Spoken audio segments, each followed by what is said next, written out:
Bem-vindos a mais um vídeo do canal MAPC Linguística. Aqui é Maurício Carvalho e no vídeo de hoje a gente vai falar sobre a língua Manchu.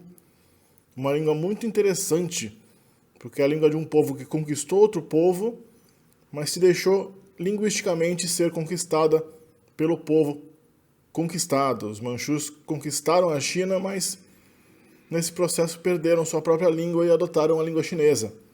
Vamos saber por que nesse vídeo. A língua Manchu hoje se imagina que tenha talvez menos de 10 falantes nativos, porque apenas recentemente foram descobertas algumas senhoras já de idade, na Manchúria, que ainda eram falantes nativas de Manchu. Até uns 15, 20, 30 anos atrás, se imaginava que a língua Manchu tinha se tornado extinta no início do século XX ou final do século XIX. E também hoje, graças a alguns esforços de revitalização da língua, existem cerca de 2.000 falantes de segunda língua do Manchu. Geralmente são pessoas etnicamente manchus que estão aprendendo a língua em cursos de idioma promovidos na China moderna. Também existe o que eu chamo aqui no vídeo de Manchu Ocidental, mas que é chamado geralmente de Xibe ou Sibe. A língua Sibe, ela é uma variante de Manchu que existe na parte ocidental da China, porque no século XVIII foi levado um grupo de soldados com suas famílias para proteger as fronteiras ocidentais da China. Esses soldados eram manchus e lá essa língua foi preservada. Então hoje a língua manchu ainda é preservada nesse dialeto ocidental que já difere bastante do manchu padrão oriental do nordeste da China. O manchu ocidental, o Xibe, tem hoje cerca de 30.000 falantes, uma população de cerca de 190.000 Xibes étnicos. Agora, como que foi esse processo da língua Manchu se tornar, primeiro, a língua dos conquistadores da China, e depois ter sido perdida pelo próprio povo Manchu? Então vamos entender o que é a língua Manchu na sua origem. A língua Manchu pertence à família chamada Tungúzica, uma família de línguas espalhadas pelo nordeste da China e boa parte do norte e nordeste da Ásia, como a gente vê nesse mapa aqui. O Manchu, especificamente, é derivado da antiga língua Jurchen. O povo Jurchen era um povo que também dominou a China na dinastia Jin, na Idade Média, entre o século XII e o século XIII.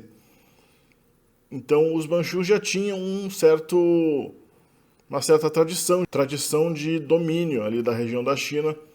No século XVII, mais precisamente em 1644, ocorre uma invasão da China pelos Manchus e surge o que a gente chama de dinastia Qin, que é a última dinastia chinesa, dinastia que vai acabar no início do século XX, em 1911, quando a monarquia chinesa é finalmente abolida e transformada numa república pela China nacionalista, que hoje ainda sobrevive em Taiwan.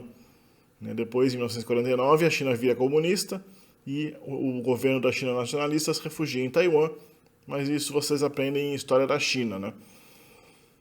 Os Manchus, então, como eram numericamente muito inferiores aos chineses, apesar de terem dominado a China, eles acabam se diluindo entre a gigantesca população chinesa, que na época já era de centenas de milhões de pessoas, frente a uma população manchu de poucos milhares, talvez algumas dezenas de milhares de invasores que entram na China ao longo do século XVII, XVIII. Já no século XIX, os próprios manchus começam a criar uma série de esforços para revitalizar a língua. Os dirigentes manchus da China, inclusive os próprios imperadores manchus da China, ficam escandalizados pelo fato de que praticamente ninguém mais, nem mesmo entre os grandes comandantes manchus do exército chinês, entendem mais a língua manchu. Todo mundo fala apenas em chinês, o chinês mandarim, que já estava em gestação naquela época, né? O chinês clássico já não era mais falado. O chinês mandarim estava surgindo naquela época, como a gente conhece hoje, e geralmente os manchus, com exceção de algumas áreas rurais muito distantes, isoladas e pobres, eles todos trocaram o seu idioma pelo chinês. É interessante esse fenômeno porque é uma minoria dominante que perde sua língua justamente por não se sentirem ameaçados pela maioria.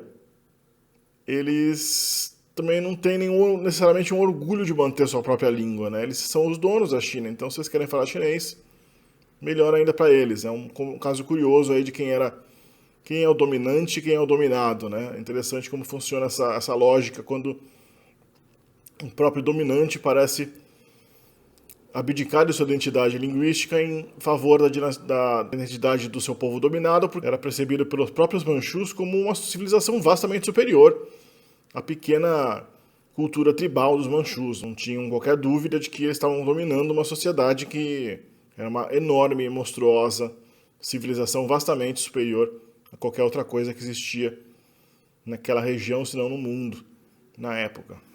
Então, já no século XIX, a língua manchu começa a ficar em extinção. No século XX, ela é dada como extinta. Por boa parte do século XX, ela era uma língua considerada extinta.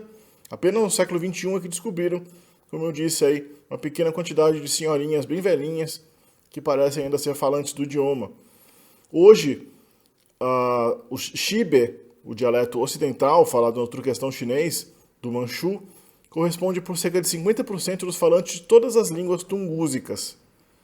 Depois do Xibe, as línguas tungúsicas mais faladas são o Evenki e o Even, que são faladas por pequenas tribos dispersas ao longo da Sibéria, que hoje pertence à Rússia, como nós sabemos.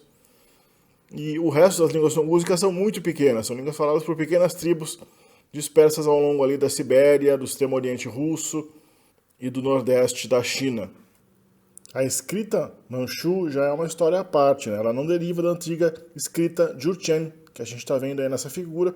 A escrita Jurchen era uma adaptação da escrita chinesa. Como vocês veem aí, esses caracteres, para quem conhece esses caracteres chineses, você provavelmente está estranhando esses caracteres que estão aí na tela, né? Esses caracteres parecem caracteres chineses, mas são, na verdade, caracteres Jurchen, a adaptação que eles fizeram para a língua deles lá quando eles invadiram a China, na época da dinastia Qin, na Idade Média. A escrita manchu não deriva dessa escrita de maneira nenhuma. A escrita manchu também é vertical e deriva da escrita mongólica. A escrita mongólica, que também é vertical, é derivada, por sua vez, da antiga escrita uigur. Os uigures são uma etnia da China Ocidental, da região do Turquestão, onde hoje também vivem os Xibe, que falam manchu ocidental. E os uigures tinham uma escrita que, por sua vez, era uma escrita derivada da escrita maniqueana, usada pelos maniqueanos e cristãos e alguns budistas da Ásia Central e da época do Império Persa tardio, Império Sassânida, que era, por sua vez, derivada da escrita aramaica. Então, na verdade, a escrita manchu moderna é uma derivação antiga, uma derivação bastante distante, né, bastante indireta, da escrita aramaica, que é uma parente, portanto, da nossa escrita. Porque a nossa escrita também é derivada do antigo fenício, assim como a escrita aramaica. Certamente que eu devo fazer um vídeo sobre a origem da escrita e a evolução das várias escritas no mundo aqui no canal, muito em breve. Para a descrição da língua manchu, eu usei essa gramática de Manchu, Manchu Grammar, de P. G. von Mühlendorf, originalmente um texto em alemão, mas eu só achei a tradução em inglês dessa obra. E também essa outra Manchu Grammar, editada por Lilia Gorelova, uma excelente fonte de pesquisa e é a melhor fonte de pesquisa moderna do século XXI sobre a língua manchu. Eu também usei gramáticas russas, que vocês veem aqui. Eu tenho uma gramática que eu não usei porque eu não falo chinês tão bem assim, mas é uma curiosa gramática de manchu em chinês.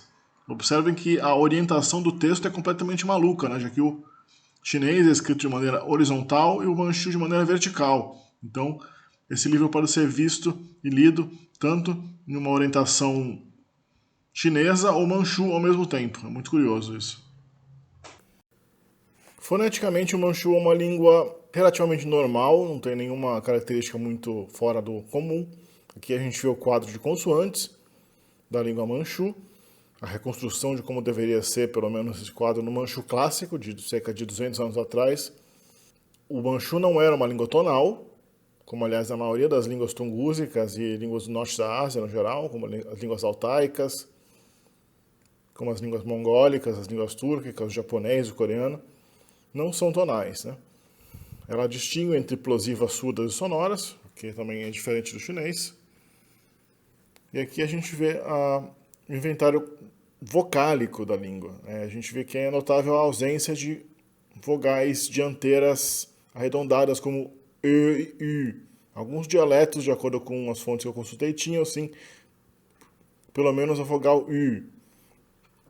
No Manchu clássico, essa vogal já não existia mais. Eu digo que isso é incomum porque realmente, entre as línguas desses grupos norte-asiáticos, né, dessa suposta família altaica, que incluiria as línguas tungúsicas, as línguas mongólicas e as línguas túrquicas, bem como as línguas urálicas, de acordo com alguns, é muito comum existir esses sons porque essas línguas têm uma variedade vocálica muito rica devido à harmonia vocálica, que é justamente a mudança da vogal dos sufixos de acordo com a palavra a qual o sufixo está sendo adicionado. Então,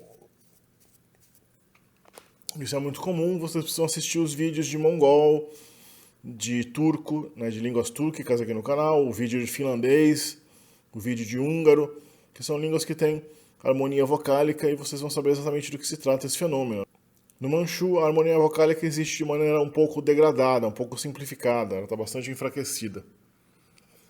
Aqui a gente vê uma comparação entre os numerais da língua Manchu e da língua mongol, só para uma questão de limpar a consciência e ver que, na verdade, não tem nenhuma similaridade entre as línguas, não só nos numerais, como em praticamente toda a língua em si, toda a estrutura da língua. Existe alguma coisa estruturalmente em comum com essas línguas norte- e centro-asiáticas, né? A hipótese altaica, que falava que as línguas tungúsicas eram aparentadas ao mongol e às línguas túrquicas, e talvez até ao coreano e ao japonês.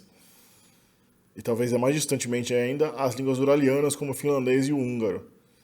Mas essa hipótese hoje não é mais aceita porque, na verdade, não se tem um número de cognatos, de palavras relacionadas entre essas línguas que seja verificável, né? Essas línguas são similares provavelmente porque houve um contato prolongado entre esses povos no passado que deixou essas línguas, inclusive as próprias línguas urálicas, como o finlandês, estruturalmente parecidas em alguns aspectos, especialmente no que tange a harmonia vocálica.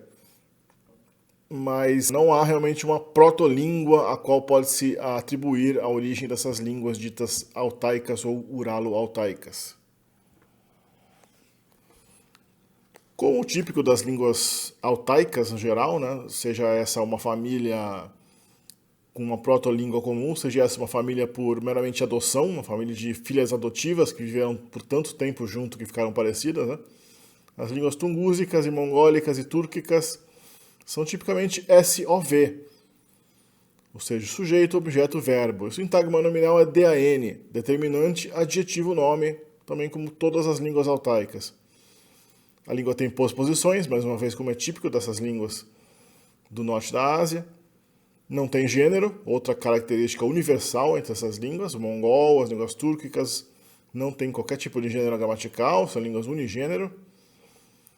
E no Manchu, especificamente, a gente encontra, como eu já disse, uma harmonia vocálica limitada, ou seja, os sufixos têm suas vogais alteradas de acordo com a palavra na qual eles estão sendo usados, mas essa alteração já não ocorre muito bem, muito claramente, em todos os sufixos, de maneira muito visível. Então, na verdade, ela já se erodiu bastante no Manchu clássico e é bem menos marcada do que a gente vê em línguas como o turco e mesmo nas línguas urálicas como o finlandês e o húngaro, onde a harmonia vocálica é vista em toda a sua glória, né? Aqui a gente vê os pronomes em Manchu, a tabela de pronomes. A gente vê na primeira linha o nominativo, que é a forma sujeito do objeto, a forma básica, bi, si, i, B e Musa, né? B e Musa a gente vê que está aí marcado como primeira pessoa plural exclusiva, no caso de B, e Musa seria a primeira pessoa inclusiva, né? Como a gente já viu em várias línguas, especialmente nas línguas indígenas das Américas, né? As línguas que fazem essa distinção têm, então, uma palavra para indicar eu ou nós aqui e vocês aí, ou eu e você, né? Ou seja, a primeira pessoa inclusiva seria Musa.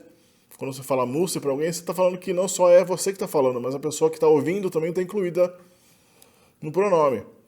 Já se você usa apenas o pronome B, você está falando claramente que você está falando só aqui do seu grupo, nós aqui. Eu e meu grupo aqui nesse lado, não você que está ouvindo. Você com quem eu estou falando não está incluído nesse pronome.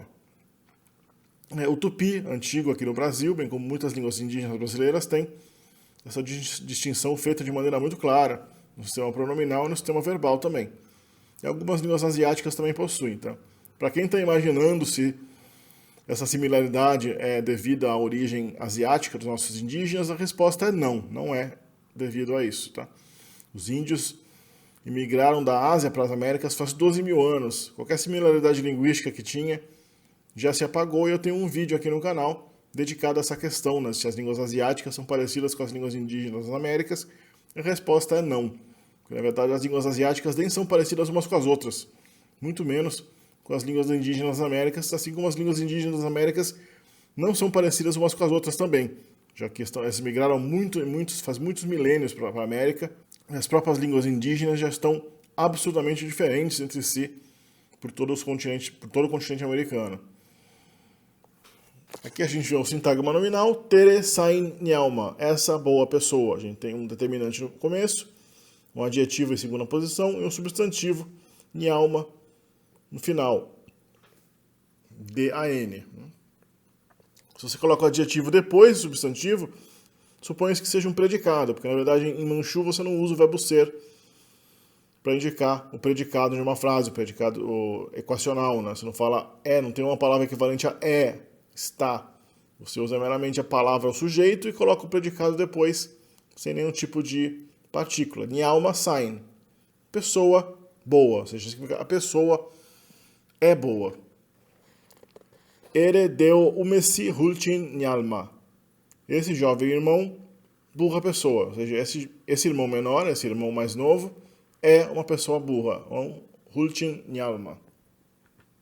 A noção do verbo ser, o conceito do verbo ter, em manchu, é feito com o dativo marcando o possessor. Ou seja, aquele elemento que vai ser o possessor é marcado com a partícula de, que marca dativo, e depois você coloca ali o objeto possuído depois do dativo, e no final o bi, que é uma cópula existencial, um verbo que indica a existência de alguma coisa, como existe, tem alguma coisa. Então, ahunde, ao irmão, bite, bi, livro, tem. Ou seja, ao irmão existe um livro, com o irmão existe um livro, ou seja, o irmão tem um livro.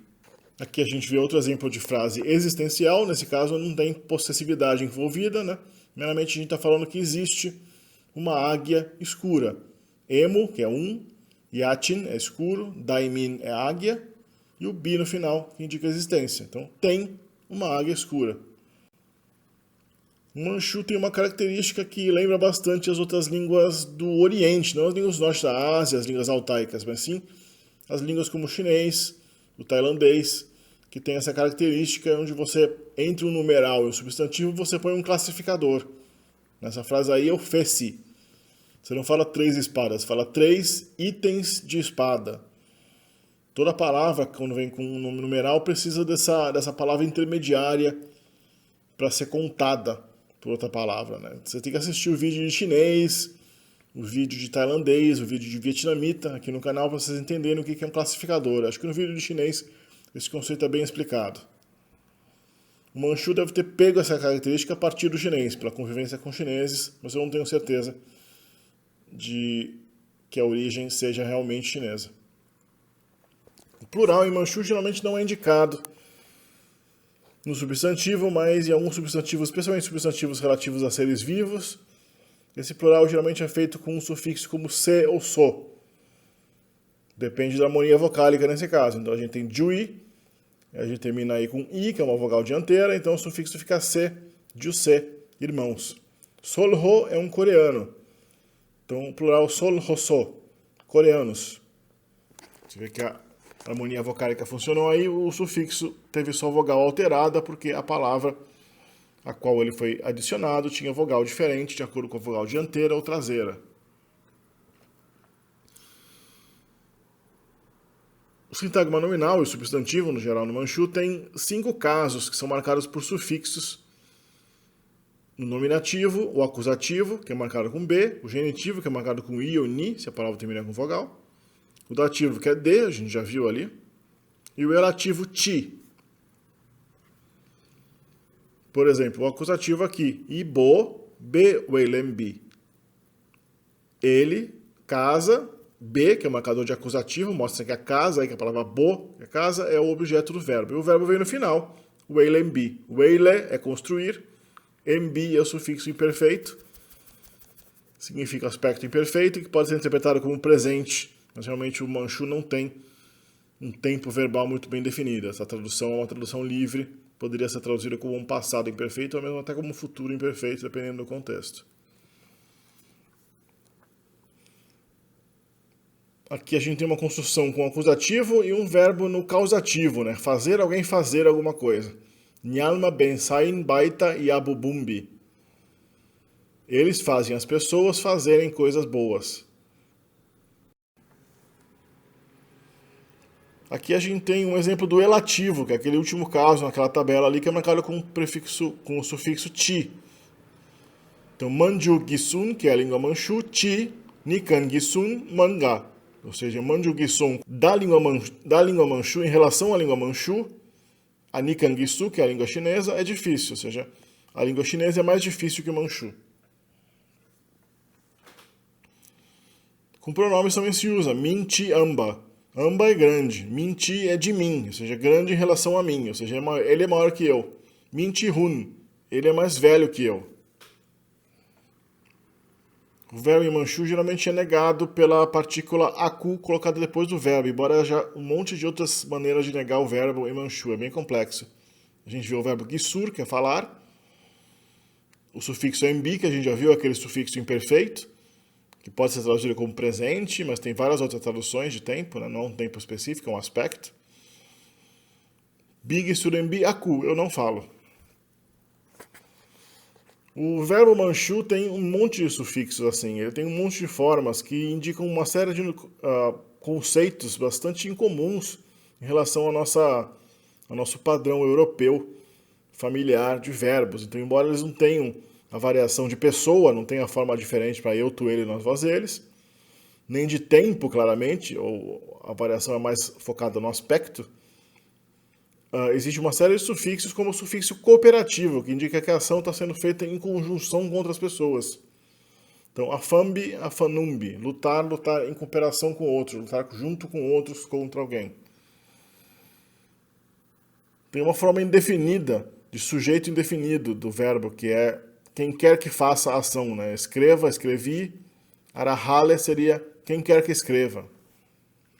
E os livros estão cheios dessas formas. Existem um monte de outras formas interessantíssimas que não daria nem para listar aqui.